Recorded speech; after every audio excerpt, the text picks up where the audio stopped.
ပြီးပြီလားလာစေ28သိန်းပေးသွင်းနိုင်ရုံနဲ့15နှစ်အရေးကြလေရွေးချယ်ဝယ်လို့ရမယ် 5 star အဆင့်မီ hotel နဲ့ office တွေပါဝင်တဲ့ luxury condo ရှိနေတာကိုသိပြီးကြပြီလား location အနေနဲ့ဆိုလို့ရှိရင်လေရန်ကုန်မြို့ရဲ့ prime area ဖြစ်တဲ့ရန်ကုန်အင်းစိန်လှိုင်လမ်းမကြီးပေါ်မှာတည်ရှိတယ်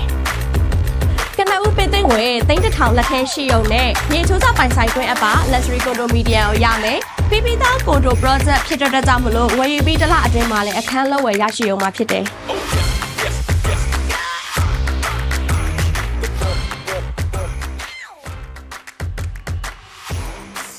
ကွန်ဒိုတွေတောင်မှ3000ကျော်နဲ့ဝယ်လို့မရတော့တဲ့အခြေအနေတွေမှာ luxury condo ကိုမှ3000ကနေစပြီးတော့ဝယ်ယူလို့ရရှိနိုင်မယ်။အဲ့ဒီအပြင်ကိုမှကိုရွေးချယ်လိုက်တဲ့အခန်းမျိုးစားပေါ်မူတည်ပြီးတော့လေလစဉ်တစ်လကို28သိန်းကနေမှအခန်းမျိုးစားပေါ်မူတည်ပြီးတော့390ဝန်းကျင်အတွင်းမှာသာကြတော့မယ်။နှစ်ရှည်15နှစ်ထိတန်ချိန်နဲ့လည်းဝယ်ယူလို့ရရှိအောင်မယ်။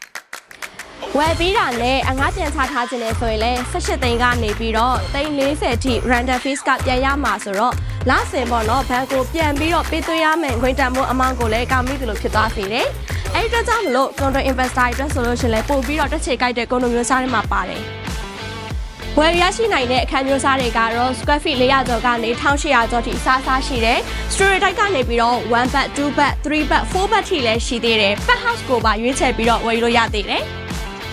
ဘဏ်နဲ့ချိတ်ဆက်ပြီးဝယ်ယူခြင်းတဲ့သူတွေကိုလည်း International Properties ဘက်ကနေ home loan နဲ့ပတ်သက်ပြီး bank browser run နဲ့ပိုင်းကိုပါကူညီဆောင်ရွက်ပေးသွားမှာမို့လို့ The Century Condo ကိုဝယ်ယူခြင်းနဲ့ဆိုရင်တော့ Property Investment Advisor ဖြစ်တဲ့ Lifestyle ပိုင်းမို့ရဲ့ hotline နံပါတ်လေးကိုဆက်သွယ်လိုက်နော်